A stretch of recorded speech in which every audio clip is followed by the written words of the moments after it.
Ils ont passé le temps, pendant 10 ans, à critiquer Macky Sall, à critiquer tous les régimes du Sénégal. À peine installés, leurs partisans se promènent sur les réseaux sociaux. Aïe, aïe, aïe, faut pas nous critiquer, on vient d'arriver. On va vous critiquer. On va vous critiquer. Pion! Vous aussi critiquez moi, pion! C'est ça qui fait la liberté du continent. Oui, critiquez. Allez-y, allez sur vos pages Facebook, là. Allez parler dessus. C'est de la langue de bois. Le discours du président Bassirou Diomaye Faye sur le terrorisme est un discours flou. Et quand c'est flou, c'est qu'il y a un loup. Quand c'est flou, c'est qu'il y a un loup. On ne peut pas combattre le terrorisme avec des gens qui n'appellent pas un chat un chat. Impossible. On ne peut pas leur faire confiance. Il faut tomber d'accord sur la définition de l'ennemi. Et il faut le nommer. Et le jour où vous allez nommer l'ennemi, soyez prêts à le combattre. Parce que les mêmes qui vous protègent actuellement vont alors commencer à vous attaquer. Vous le savez. Le jour où le Sénégal participe activement à la lutte antiterroriste au Sahel, le Sénégal va connaître les premières escarmouches des terroristes. On va demander aux unités terroristes d'attaquer notre peuple. Mais il faut être prêt à ça. La liberté a un prix. It costs to be free. La liberté a un prix. Ça coûte quelque chose d'être libre. Ce prix, certes, est inestimable en espèces sonnantes et trébuchantes. Mais il y a un sacrifice à consentir pour être libre. On ne peut pas être libre gratuitement. Impossible. Donc on ne peut pas combattre le terrorisme avec des gens qui font ami avec les terroristes.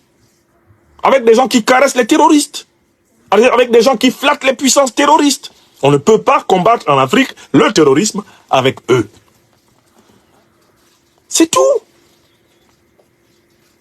Et arrêtez de vous cacher derrière votre petit doigt en pensant que vous êtes tellement intelligent. Quand vous avez dit ça, tout le monde va être satisfait. Qui va être satisfait? Moi, j'ai regardé le regard que posaient les présidents Assimi Goïta et Ibrahim Traoré sur vous pendant vos propos. Ils disaient qu'il finisse, qu'il monte dans son avion.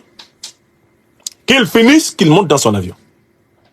Il n'est pas encore mûr pour le combat que nous menons. Oui! Moi, c'est comme ça que je lis le comportement non verbal des deux présidents. Hein. Ils disaient, bon, c'est le chef d'État d'un pays voisin. Nos peuples sont des peuples frères. Il n'y a rien à faire, on est obligé de vivre ensemble. Mais vraiment qu'il finisse, qu'il monte dans son avion. Parce que si eux-mêmes étaient chauds pour le garder, là, il n'aurait pas repris son avion le même jour. 1 heure. 1 heure de temps entre deux présidents. Qu'est-ce que c'est? Même moi-même avec les présidents, là, je passe plus de temps. Je ne suis pas président. Je suis président d'une association seulement en Afrique. L'Institut de l'Afrique de Liberté. Mais je passe plus de temps avec... Quand je vois le président Assimi Goïta, là, je reste plus longtemps. Pourquoi? Parce qu'il sait que je suis un fils du Mali. Il peut rester longtemps avec moi. 1 heure, un président. Tout un président, 1 heure. Vous vous dites quoi en 1 heure? Chez nous en Afrique, quand on accueille un président en qui on a complètement confiance, on le garde. Ça cause toute la nuit. Les gens dorment vers 5 h, 6 h du matin. Ils se réveillent vers 11 h. Ils mangent bien. Ils ont même le temps de se promener en ville, d'être salués, applaudis par le peuple avant de partir. Oui!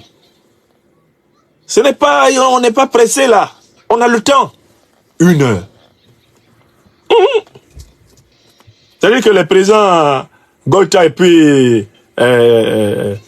Traoré, eux-mêmes, ils étaient pressés que ça finisse. Ils étaient pressés que ça finisse. Puisque le type leur dit rien de précis, il est vague. On lui dit, mais est-ce que tu sais qui nous attaque? Oui, j'ai compris. Non, non, non. Est-ce que tu sais qui nous attaque? Tu sais très bien que c'est l'OTAN, non? Oui. Mais l'OTAN est basé chez toi, non? Oui. Tu sais que c'est eux qui nous attaquent, non? Oui. Tu sais qu'ils renseignent les terroristes pour nous tuer, non? Oui. Tu sais que les armes que les terroristes utilisent transitent par chez toi, non? Oui. Mais alors tu dis quoi? Ah non, on va voir, on va y réfléchir. Ok, d'accord. Monte dans ton avion. Monte dans ton avion. Faut y aller. On a compris. Tu n'es pas l'homme de la situation. Tu n'es pas l'homme de la situation. Moi, je me souviens de cette vidéo où le père du président Bassirou Diomaye Faye nous dit que le président Bassirou, il est comparable à Sankara, à Jerry John Rawlings. Astaghfirullah. Le vieux, cher prof Faye, revenez nous dire, le type que nous avons vu là, depuis 2 mois là, en quoi, qu'est-ce qu'il a de Sankara? Il a quoi de Sankara? Ou bien c'est ici à Paris qu'il va venir Diafoul, comme on dit à Abidjan, puisqu'il vient à Paris au mois de juin. rencontrer le président Macron. C'est là qu'il va venir mélanger le coin. Quelqu'un qui ne peut pas dire la vérité, appeler un chat en Afrique. Ça va flatter le dictateur Ouattara. Ensuite, il s'en va traiter les victimes de Ouattara de figés, rigides. Les victimes d'Alassane Ouattara. Lui, il est un grand démocrate. Il est un grand acteur de la stabilité de l'Afrique de l'Ouest.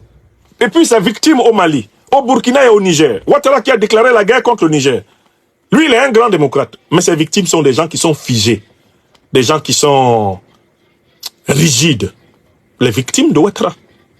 Du néocolonialisme et du vassal local. C'est-à-dire que, Africain, vous voulez qu'on accepte que s'installe cette langue de bois là à la tête du Sénégal? Ça vous va bien là? Après le combat noble que le grand peuple sénégalais a mené, c'est ce langage-là que vous voulez entendre à la tête du Sénégal? Si c'est ça que vous voulez entendre à la tête du Sénégal, mais ça s'appelle du masochisme. C'est la haine de soi, ça.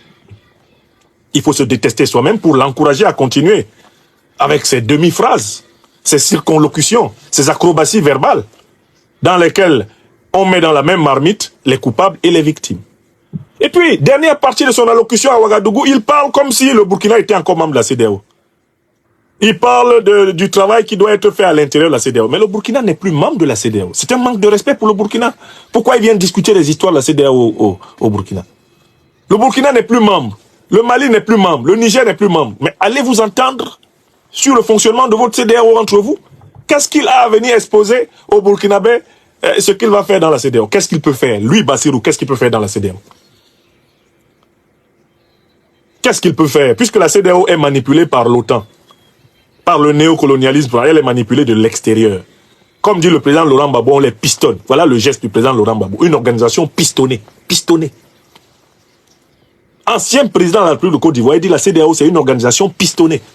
C'est-à-dire c'est une organisation sous perfusion de volonté. Elle n'a pas de volonté propre. En philosophie, nous distinguons deux formes de la volonté. Il y a une forme qu'on appelle l'autonomie. Lorsque tu as en toi-même ta propre loi et que c'est ta volonté elle-même, libre, qui s'exprime, on dit que tu es autonome. Les Allemands parlent de Selbstständigkeit. Les Bassars, Bantous, parlent de Koundé. Koundé. Quand quelqu'un parle avec une autorité qui vient de lui. Quand tu parles et que tu t'assois dessus, c'est-à-dire que tu possèdes ton assise en toi-même. Dit le Bassa Bantou. Alors on parle d'autonomie, de Selbstständigkeit. Le se tenir en soi-même, dira Heidegger, Martin, le philosophe de Freiburg et Brisgau. Et puis il y a une autre façon d'être. L'hétéronomie, hétéros. Auto veut dire soi-même, hétéros chez les Grecs veut dire l'autre, quelqu'un qui est guidé de l'extérieur. Et c'est ça la CEDEAO. Sa règle, sa loi, son nomos est à l'extérieur. Dans la France-Afrique, dans l'Union européenne, dans l'ONU, dans l'OTAN. Ils ont même les bureaux de ces organisations impérialistes internationales à l'intérieur de la CEDEAO. Ils viennent parler devant les gens. Vous allez arranger quoi? C'est vous qui décidez à la CEDEAO? Toutes les sanctions que la CEDEAO a prises contre les pays ouest-africains ont été annoncées avant la CEDEAO par les dirigeants français. Ont été annoncées par les dirigeants européens. Je me souviens même, en décembre 2021, qu'il y a eu environ 17 pays occidentaux qui ont signé une menace générale contre les pays ouest-africains qui coopéreraient avec la Russie. Tout a été décidé dans le Nord. Tout a été décidé en Occident. La CEDEAO est une bande d'exécutants, de tristes exécutants. Des chefs d'État, comme je les ai appelés, des nègres de maison. Qui exécutent les 4 volontés du vieux maître de la plantation. Le maître négrier, le maître colonial, le maître néocolonial, le maître impérialiste. C'est lui qui tient la CEDEAO. C'est une organisation donc hétéronome. Ndab Bayong, Ndab Miyong, comme disent le Bassa, c'est-à-dire c'est une maison des esclaves, la CEDEAO. Une maison des esclaves. Ndab Miyong, Ndab Bayong, la maison des esclaves. C'est ce qu'elle est. On ne devrait pas parler de la CEDEAO devant un peuple comme le peuple burkinabé aujourd'hui. Un peuple qui fait la fierté de l'Afrique, vous ne parlez pas de la CEDEAO devant lui. Oh, on va faire ceci. On ne veut plus jamais voir la CEDEAO au Burkina. On ne veut plus jamais voir la CEDEAO au Mali. On ne veut plus jamais la voir au Niger. D'ailleurs, je salue le Premier ministre du Niger. son Excellence Ali Mahaman Lamine Zen, qui a dit que les pays ouest-africains n'ont pas d'autre choix que d'adhérer à l'Alliance des États du Sahel. L'Alliance des États du Sahel ne regarde plus derrière. Elle est devant. Elle est à devant Dougou. Le Sénégal, c'est son problème s'il ne veut pas adhérer à l'AES, mais qu'il ne vienne plus parler de la CEDEAO au pays de l'AES. Un journaliste burkinabé pose la question décisive. Alors, est-ce qu'on verra bientôt le Sénégal à l'AES? Réponse de Bassirou Diomaye Faye. Il a dit, ce n'est pas le sujet, c'est hors de question, ce n'est pas à l'ordre du jour. Voici quelqu'un qui vient chez toi et dit, moi je ne veux pas te rejoindre, mais je suis venu te dire de me rejoindre. Pour qui se prend-il? Mais les pays de l'AES vous ont dit que ce n'est pas à l'ordre du jour. Participez encore à votre maison des esclaves, à votre organisation d'esclaves. Vous devriez en tenir compte. Pourquoi venir étaler les problèmes internes de la CEDEAO à Ouagadougou, alors que le Burkina s'en est retiré? Je n'ai pas compris d'où lui est venue l'outrecuidance de parler des problèmes internes de la CEDEAO à un Burkina que ça ne concerne plus, ça n'intéresse plus les Burkinabés.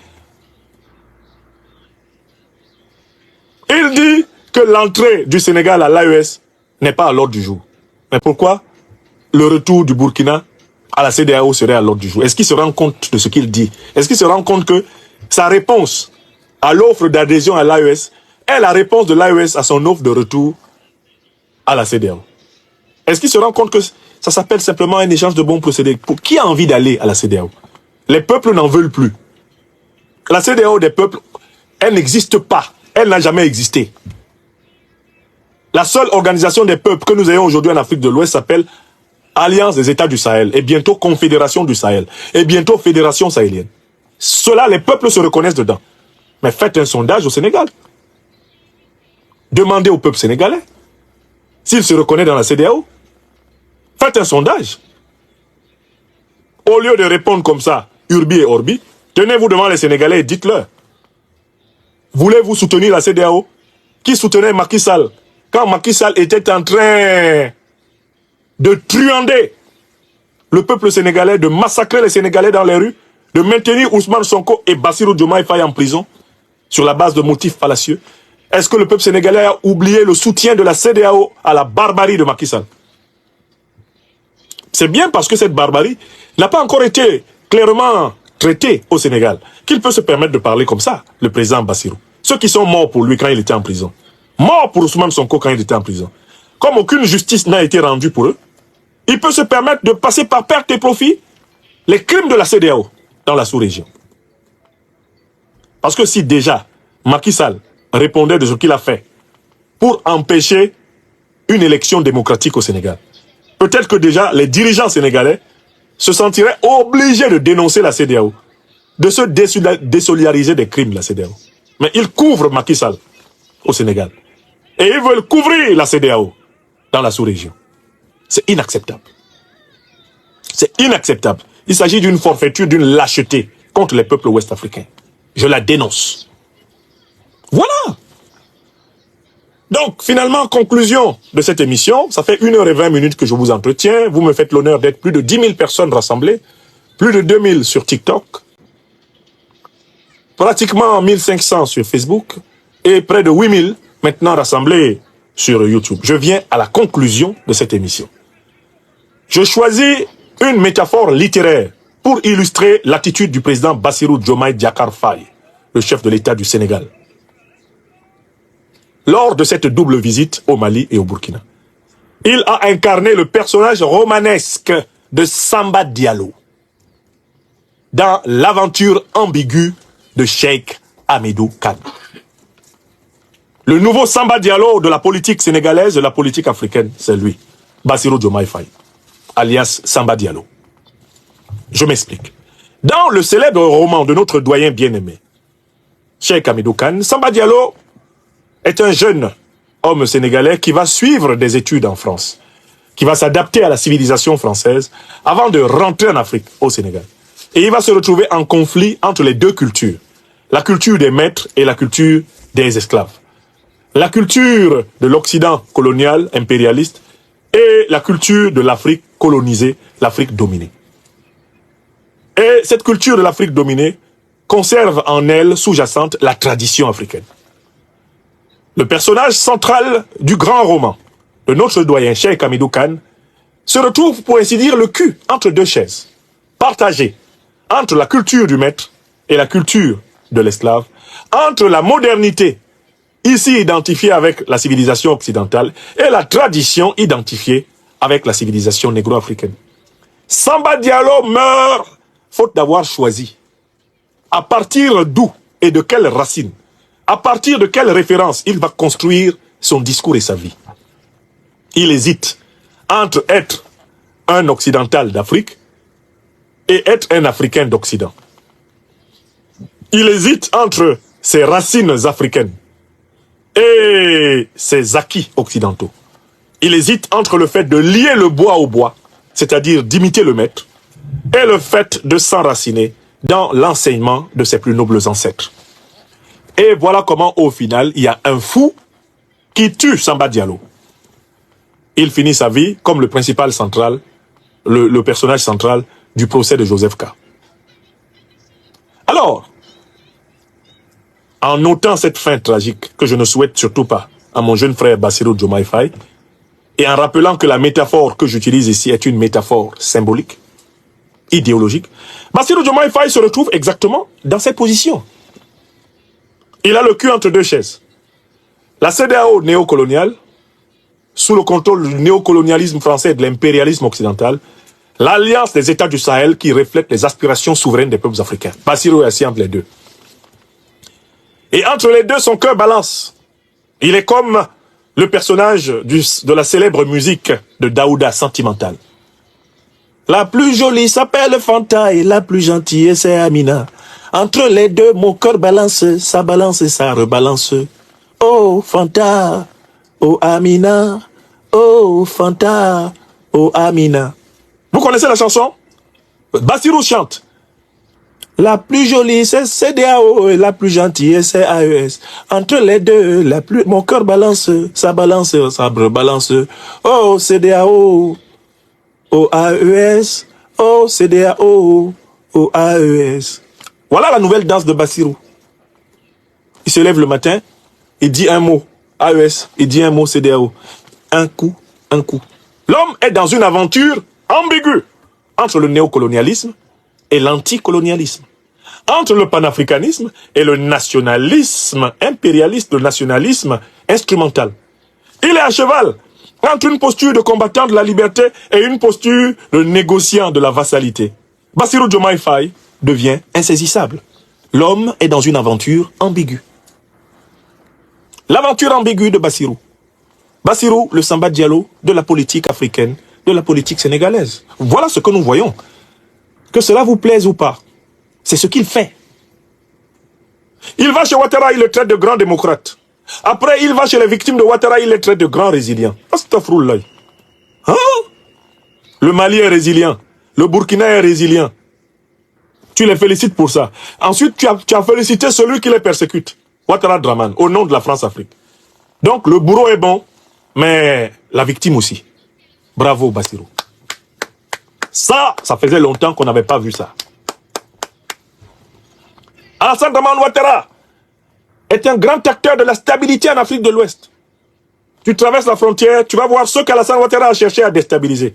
Et tu leur dis, bravo, vraiment, je suis solidaire de votre combat pour résister. Hein? Ouattara est bon, ses victimes aussi. L'agresseur est bon, l'agressé aussi. Samba Diallo. L'aventure ambiguë. Voilà l'homme que nous voyons. Et il faut que le peuple sénégalais lui demande de sortir de ce roman. Nous demandons au président Bassirou Diomaye Faye de sortir du roman de Cheikh Hamidou Kane et de lire sérieusement Cheikh Anta Diop. Je recommence une deuxième fois. Nous demandons au président Bassirou Diomaye Diakhar Faye du Sénégal de sortir de son rôle de personnage romanesque, de l'aventure ambiguë de Cheikh Hamidou Kane pour rejoindre les véritables racines de la révolution panafricaniste dans la pensée du grand Sénégalais, du grand Africain, Cheikh Anta Diop. de sortir des miasmes du sengorisme, du contorsionnisme sengoriste, du néocolonialisme feutré, de sortir de la théorie des pères fondateurs pour entrer dans les peuples libérés, libérateurs, les peuples en lutte. Il est temps d'épouser clairement la doctrine révolutionnaire si vous tenez à continuer à revendiquer l'appartenance au panafricanisme de gauche. Parce que le panafricanisme que vous êtes en train de montrer là, il n'est pas de gauche. Il est de droite, et même c'est de l'anti-panafricanisme. C'est un curieux néo-panafricanisme, frelaté, un panafricanisme déguisé, un panafricanisme louche, loufoque, hybride, un panafricanisme posturier. Oui, un panafricanisme à langue fourchue, biscornu. C'est ce que vous êtes en train de faire. Et nous vous demandons de faire un effort de clarifier votre doctrine. Parce que je crois qu'il y a d'abord des problèmes au niveau de la doctrine elle-même, de la compréhension de la doctrine panafricaniste. Parce que sinon, on n'oserait pas appeler un peuple en lutte un peuple figé. On n'oserait pas traiter notre grand Mali, qui a montré le chemin à toute l'Afrique noire. Depuis 2021, on n'oserait pas le traiter de pays dont la politique est rigide. Jamais on ne le ferait. Si on avait la conscience véritable du panafricanisme révolutionnaire, du panafricanisme de gauche. Jamais. Non, mes chers amis, voilà ce par quoi je voulais conclure. Et j'ai dit ce que je pensais. Tout ce que je pensais. Eh bien, de ce double jeu, de cette duplicité. Et je continuerai à la dénoncer. Il ne faut pas que mes amis, mes frères et sœurs sénégalais comptent sur la moindre complaisance. Alors, qu'ils viennent me dire d'aller faire la même chose au Cameroun, c'est trop tard qu'ils achètent mon livre. Critique de la tragédie camerounaise. Il est disponible. Allez sur Amazon, commandez-le. La critique radicale de la dérive camerounaise, c'est mon premier travail. Comme scientifique du politique. D'accord? Donc, vous n'avez rien à m'apprendre sur le Cameroun. Et mes positions contre la dictature du Cameroun sont cohérentes, constantes et combatives. D'accord? Ok. Donc, si vous voulez aller fouiller de ce côté-là, allez-y. Vous allez trouver 3 livres. Et aidez-moi aussi. Aidez-moi aussi à critiquer la dictature de mon pays natal. Comme je vous aide à éviter les dérives de vos dirigeants. C'est ça, l'Afrique que nous voulons. Allez sur vos pages Facebook. Allez sur vos pages YouTube. Allez sur vos pages TikTok. Allez sur vos pages Twitter. Faites des conférences sur Franklin Nyamsiwa Cameroun. Critique. Eh bien, de l'aventure ambiguë de Bassirou Diomaye Faye dans l'AES. Allez-y. Faites comme moi. Exprimez-vous. Moi, je ne viendrai pas là-bas vous commenter. Hein. Je parle ici. Ici, là. Là où, c'est moi qui choisis quand je parle. C'est moi qui choisis quand je me tais. Et oui, quand le génie parle à moi, je m'exprime. Quand il se tait, je me tais. Voilà. C'est tout. Mes chers amis, je vous remercie infiniment. Vous étiez près de 12 000 personnes finalement. Hein. Près de 12 000 personnes en direct de cette émission qui s'achève maintenant. Et je rappelle ma dédicace au grand peuple africain kanak, le peuple de Nouvelle-Calédonie, en lutte pour sa véritable indépendance. Je rappelle mon amour total de tous les peuples africains en lutte. Le peuple sénégalais, qui sait très bien que j'ai toujours, du mieux que je pouvais, été à ses côtés dans les moments les plus difficiles de son existence, que les gens n'aient pas la mémoire courte et qu'ils se souviennent du temps où mes boîtes mail, mes téléphones étaient visités par eux, par la haute direction de PASTEF, pour me demander de participer à la dénonciation de l'injustice. Qu'ils s'en souviennent. Qu'ils s'en souviennent. D'accord? Et qu'ils aient le courage de boire un peu de l'eau de la vérité. Boire un peu l'eau bénite des pains spirituels de la liberté que je déverse. De manger un peu du festival des vérités crues que je leur sers. Mangez-en un peu. Et donnez à ceux qui ont faim et soif de vérité. Donnez cette émission autour de vous. N'ayez pas peur. Tu connaîtras la vérité et la vérité te libérera. Tu connaîtras la vérité et la vérité te libérera. Je donne la parole à mon ami personnel Faso Ouattara pour conclure cette émission en musique comme elle avait commencé. Chers téléspectateurs, vous avez été les témoins privilégiés de cette analyse politique profonde et inspirante avec le Dr Franklin Nyamsi. Maintenant, c'est à vous. Réagissez en commentaire, partagez vos réflexions et vos idées. Si cette vidéo vous a éclairé, n'hésitez pas à l'aimer et à la partager avec vos amis. Ensemble, nous construisons l'Afrique de demain. Restez connectés sur Afrique Diverse TV pour encore plus d'informations et de débats passionnants. À très bientôt.